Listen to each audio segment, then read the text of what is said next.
Hey everybody, this is Billy from the band Fear to Stop at feartostop.bandcamp.com. Link will be in the description. Over there, doing a little phone diddly diddly do, is the always lovely, dreaded, righteous diva Dana. Hey, Hey, how you doing? I'm good. You? Oh, I'm doing pretty peachy. Guys, a couple things real quick. This video is actually going to be related to music, which I know is kind of weird for us, considering even though we've been a band for 20 years now, we almost never do a video related to music. It's like we do everything else, but uh, there's going to be an exception. But before I do that, something very special I want to do. Most of the time on YouTube, you see YouTubers occasionally, give a little shout out to somebody, who's maybe a subscriber or somebody who, gave him a bunch of money, Patreon or something, some kind of mess like that. I'm gonna do just the opposite right now. I'm gonna do a reverse shout out. I'm gonna do a call out. All right. Here's the thing, guys. If you disagree with something I say, I mean it's your prerogative. I mean we're human. Not everybody uh, agrees with each other all the time. I mean if we did, the world would be boring. You know, if y'all agreed with me all the time, I mean, everybody'd be right, but playing mostly. Uh, that said, just going to somebody's video and just leaving a comment saying "shut the f up," and not explaining why you got a problem with what they're saying. I mean, that ain't criticism, fool. That's trolling. So Alexander Polanco, you can go chase yourself, okay? Just want to throw that out there. You know, now you ever see it, it's probably the one time you got to stay up past your bedtime before school to, stay on YouTube. And I didn't want to, ruffle any feathers, but I know you and your little boyfriend Dave, I know you got a little offended there because I called someone out in their hypocrisy, but that's okay. So, if you're watching this, just go take your medication, go lay down, and just go shut the hell up yourself, fool. All right, fam. I was going to keep it 100. Anyway, guys. Uh, sorry for the rest of you guys. I'm sorry about that. I just wanted to get a little bit of, just the ghost of Clara Peller was asking where's the beef, but it was right there. All right, but it's a done deal. No more on that unless little kid decides to, uh, you know, put on his big boy britches and continue the beef. But stupid. Winning an argument on the internet doesn't accomplish anything. It just proves that you're just slightly more pathetic than the other person. So I'm not gonna get into it. Um, on a completely different note, guys, if you do like what I say, just I don't know where the thing is in YouTube anymore, but just click the little bell, just go ding ding ding ding, subscribe. Leave me a like, comment, go buy the album, whatever. Oh, we got an album coming out Friday, guys, May 7th. It's called Blood In, Blood Out. For the first time, we got instrumentals like we've been doing for 20 years, but we actually have songs with vocals. We have a cover of Wake the World by the Beach Boys with myself and my bandmate Dean Entwistle on vocals, and he plays all the instruments on there. Live instruments. We got live instrumentation on a good majority of this album, actually.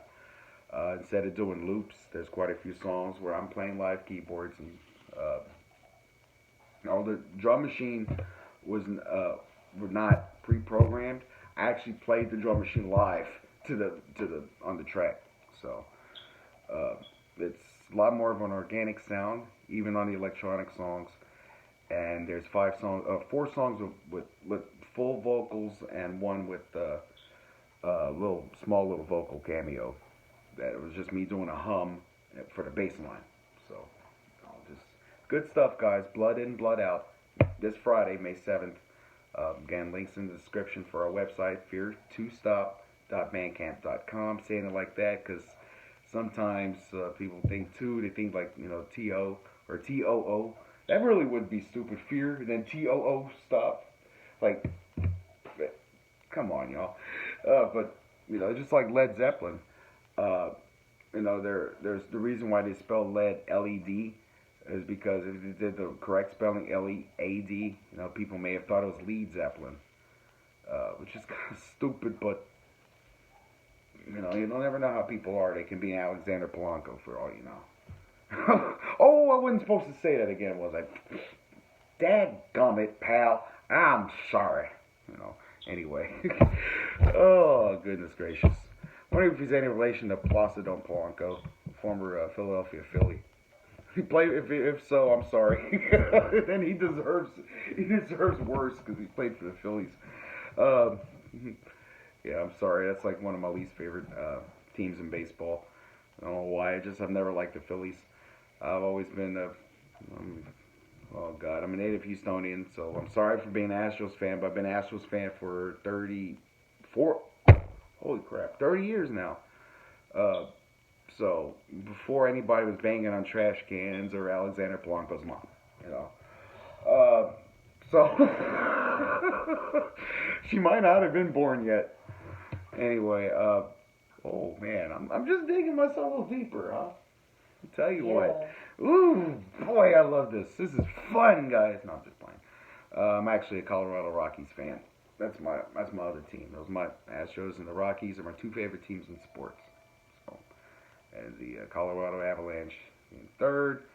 Broncos would be third, and the Avalanche, then the Nuggets. But that's how it is. But we're not here to talk about sports. You can look at some other person's channel for that. We're going to talk about music today, and more importantly, the future of music. Now, I'm old school. And I'm 43 years old. Okay. When I grew up, horses pulled their bicycles. Anyway, I'm so old. My social security number's 2. All right, not that old now. I was a waiter at the Last Supper. Anyway, my daughter breastfed Jesus. Anyway, not that old. God, that's horrible. Wait, would that make me Jesus' grandfather? Anyway, seriously, let's hear the Jew make jokes about the Bible. Anyway, but real talk. But I grew up on, I'm a child of the 80s and 90s, but for the most part, rock music was still, a lot of it was still recorded to tape. There was digital recording, of course, but, bands like Nirvana were direct to tape. So were Stone Temple Pilots, at least the first 5 albums. So that's just the way, And I actually went to college for music production, majored in audio engineering. I've actually recorded in an analog environment before and digital recording. So I've done both. I've worked on a 4-track analog recording, and I've also worked in Pro Tools. So I've used auto-tune for other projects. No auto-tune in this album, guys. So those vocals, there was absolutely no pitch correction done. We left it kind of raw. Just the way I like my steak. It was music tartare. Ooh, you made a CD with a freaking raw egg on it, too, on top of that. Those were meatballs that Kay made. Oh, Kay's cooking. Gotta love it. Oh, that's grody. But my personal preference, I prefer, and this is rich coming from somebody who's, until recently their music was, electronic, like 100% electronic. But I prefer an organic sound.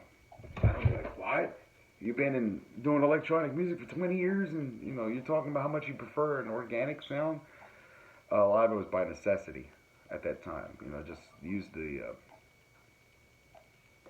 equipment I had available to me, and then plus 2, there's some things you can do with software that you can't do, with actual acoustic instruments. But see, the thing with that is, what really just kind of brings my piss to a boil, is that we've got all this cool technology out, but people don't really push the envelope. They just do the same thing over and over again. It's like, everything is completely quantized. This is right, like that.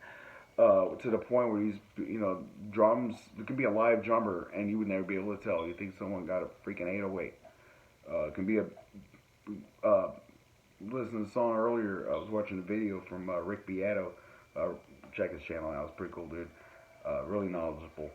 Uh, You mean Mr. Beto? Beato, fool. Uh, it was, I think it was All American Rejects. And it was a live guitar. But when you heard it isolated, you can tell the whole track been quantized. I mean, it's literally, it's just a ding, ding, ding, ding. And since it's been cut and pasted so many times, it did in a way where there was like literally no ambient reverb on it. And so it literally just cut out right at the end of and pasted like that, so it sounded like a loop. Well, it was a loop, but I mean, it turned into a loop, even though it was originally live guitar. Which is just, I don't know. I mean, it's funny, because here I am, 20 years of using software to make music, and I've seen people spend hours and days trying to make stuff played by a human sound as mechanical as possible. Well, I spent hours making music with software and hours and days trying to make it sound like it was played entirely by a human. So, whatever floats your boat, But these days, everything is tuned to hell and back. Okay, that's no secret. All right. Problem is, live performances are too. I mean, concerts. I've seen live performances on YouTube and elsewhere where where Melodyne's being used, and it's like the person's singing live, but it still sounds like T-Pain's been beating off the console, and it's just completely. It's like, come on. I did that crap with Cher back when I was, about to go to college. It's old. I mean, I was already in college. I'm trying to make myself sound younger. It's just, come on. And I realized something, because we were talking about music, and I don't even want to say this, but I'm going to say it anyway. She said that she actually found Ed Sheeran annoying. And I was like, why? His image is just a dork who plays music.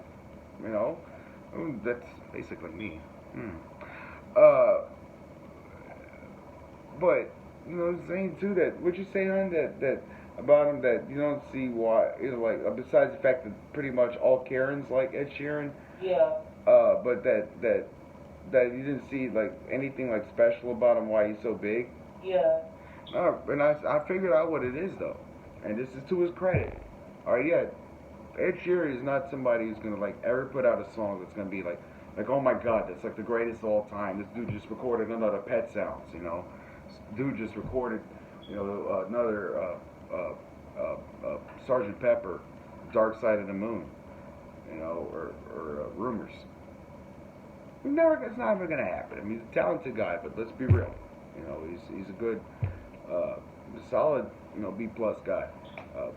That sounded bad. That sounded like an insult. I really don't. Ed Sheeran, if you watch it, what the hell? Like Ed Sheeran's gonna watch this video. If you ever do watch this, my bad. I don't mean this in any kind of, I do not mean this as an insult. Okay, when I said that, I really don't know much love. I say this in the sense that I mean, you could prove me wrong, but I mean, I don't think your goal is to like completely change the dynamics of music. You just seem like you just have fun playing music, which is cool. And I think that's the charm, guys. I think that's why Ed Sheeran is so popular, because he has no gimmick. It's not like he comes out there wearing $500,000 tennis shoes and a coat made out of a combined flesh from like a lynx and a bobcat, and a purple pimp hat with a feather sticking out of it, and a cane and shades, going around there with like 3 women in his arm and like got bling in his teeth and all that kind of stuff. That's not Ed Sheeran. Just like I said, he's just a little dorky guy who plays guitar, like some little dorky person, screws around with like garage band and Audacity and stuff, mixing and that's just what I am. That's cool. There's no bullshit. You're not gonna see Ed Sheeran, in the tabloids because he's feuding with, he's got beef, with some kind of jerk, who left a comment in a video. It's not gonna be like that. You're not gonna see anything like that. You're not gonna see him get busted for like meth or anything like that, or beating up like a spouse or something. You're not gonna see him get arrested at the airport for firearms. That's not Ed Sheeran. He's just gonna be a dude goes there, plays happy little songs, making people happy. Which at the end of the day, that's actually supposed to be the point of music. Music is God's voice, and every musician is supposed to be his messenger. I'm not saying preach, your songs. I'm just saying because you're doing something. You're taking something that's not tangible, okay, and you're giving life to it. It's like you're creating life. It's like birth, and there's pain involved because all the time you spend, slaving over it. I'm talking about music. Yeah, just imagine those musical contractions. Braxton Hicks contractions in music. Oh my God, I think I feel a music note coming out. That explains Rap God. But that explains Eminem's delivery on Rap God. Like, God, man, that dude, how the hell did he rap that damn fast, dude? I tell you what, I'm sure there was editing involved, but if anybody could have done it for me, Eminem. Worries is not the Rona. It's called not taking care of myself for years and years. You don't have a vid. No vid. No. No vid. I got no vid. COVID-19. Like I was saying, so Ed Sheeran, he's just gonna be a guy who plays music, and I think that's what people like about him. And compared to a lot of, sure, it's just as polished as anything else you're gonna hear in the mainstream, and increasingly more in the indies.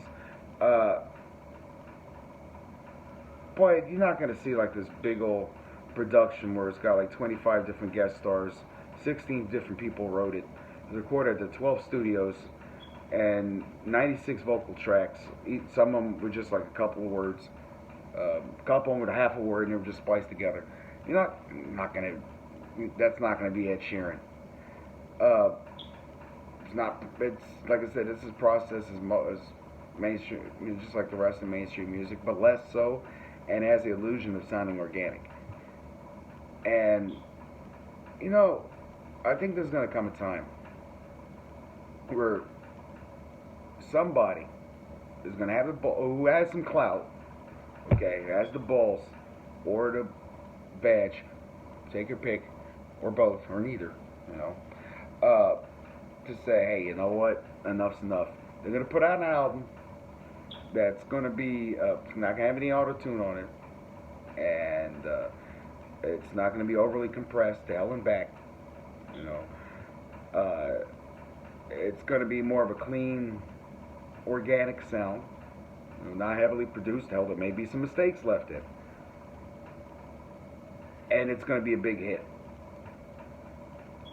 And the reason why I say that is because subconsciously people are tired of sounds out now. They're tired of everything sounding processed. But that's what they got. That's all you've been exposed to. That's all you're going to know. But it just takes that one artist to be brave and just say, no more. And when that happens, you're going to see other people doing it. And eventually, it's going to be, that's going to be the new thing. Every generation has had some kind of big, change when it comes to music. I mean, we're just starting from the rock era, 50s. You had the birth of rock and roll. You had your Elvis, you had your Buddy Holly, you had your Big Bopper, you had your Richie Valens. You had that. 60s, you had the Beach Boys, I mean, the surf. Well, yeah, the first self-contained band that Brian Wilson was the writer and producer in addition to being performer with the band, which was unheard of back then.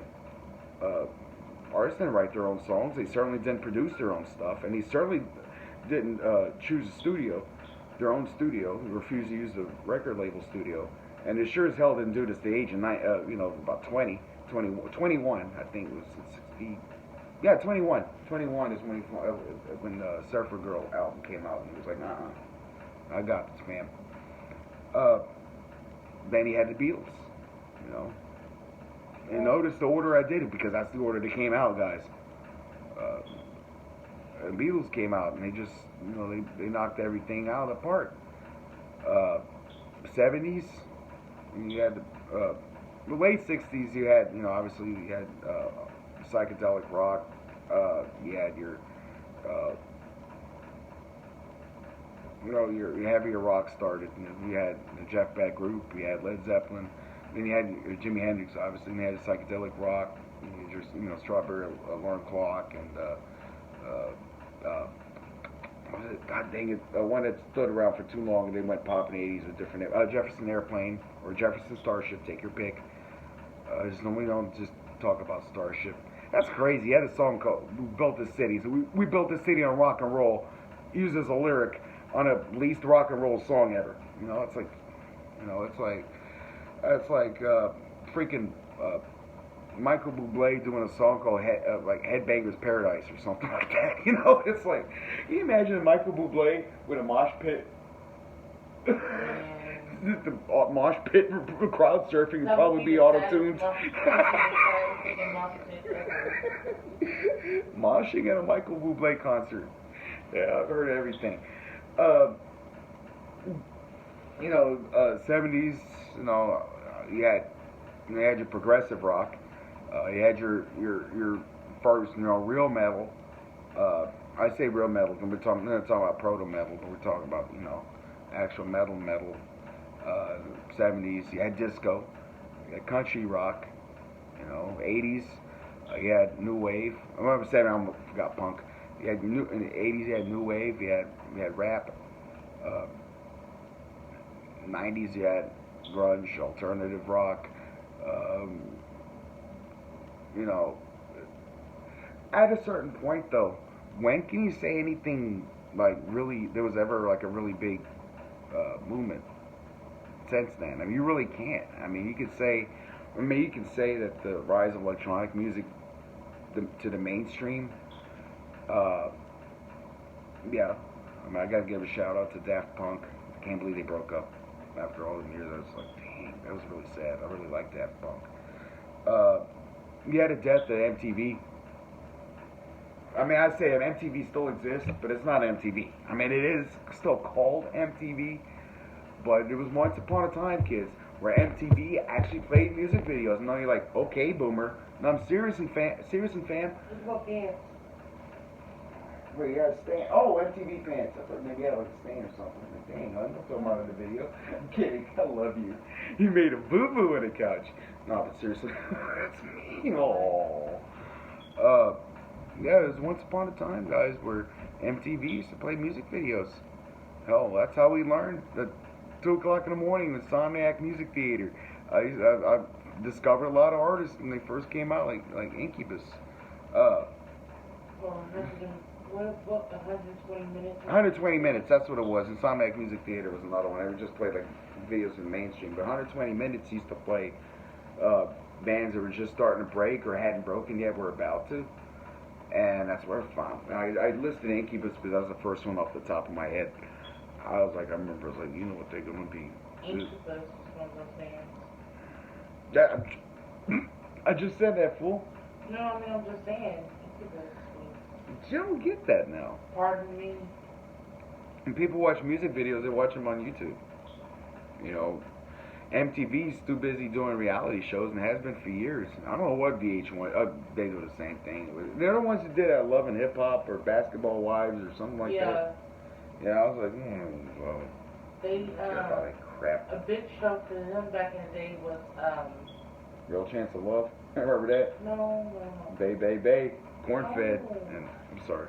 I love New York. No. Because it was a spin Watch off that of crap. Flavor Flav.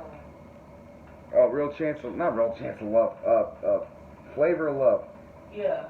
Didn't like Bridget Nielsen and him hook up like briefly? Yep. That was bizarre.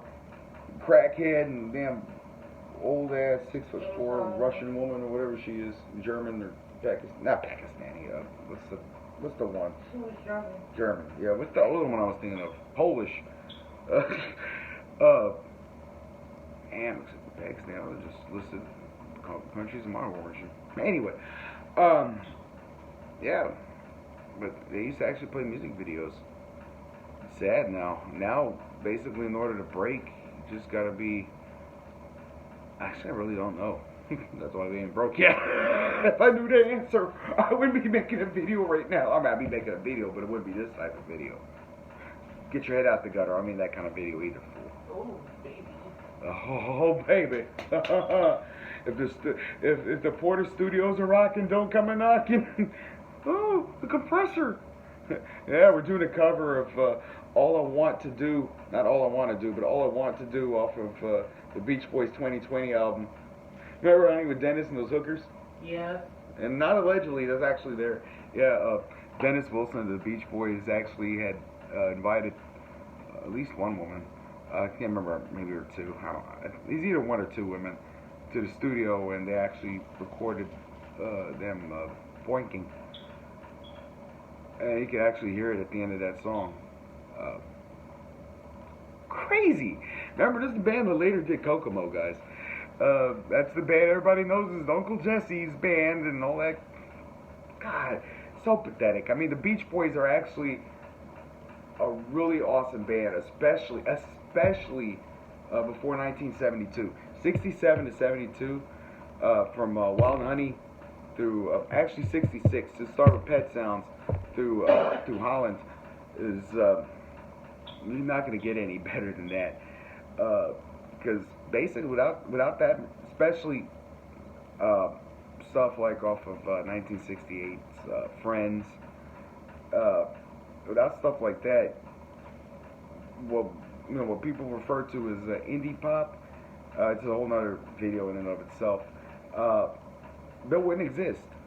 You wouldn't have, Claro. You wouldn't have Soccer Mommy. You wouldn't have of Montreal. Definitely wouldn't have of Montreal if there had been no Beach Boys. You wouldn't have Dear Eyes. You wouldn't have, They Shoot Horses, don't they? You wouldn't have Camera Obscura. Probably still have Lady Charm. But you get what I mean. Because they're the ones who did that sound first. Everybody knows the Beach Boys, California Girls and Good Vibrations, all that kind of stuff. Well, Good Vibrations was on another plane, but, talking about like Surfing USA and stuff like that. Fam, if you haven't done it, I strongly recommend listening to something like off of Wild Honey or Sunflower, especially. There's a song called It's About Time that rocks just about as hard as anything else that anybody else was doing at that time. We're like, what? One of the first bands to use a synthesizer on as far as like a commercial song. One of the first bands to use a drum machine.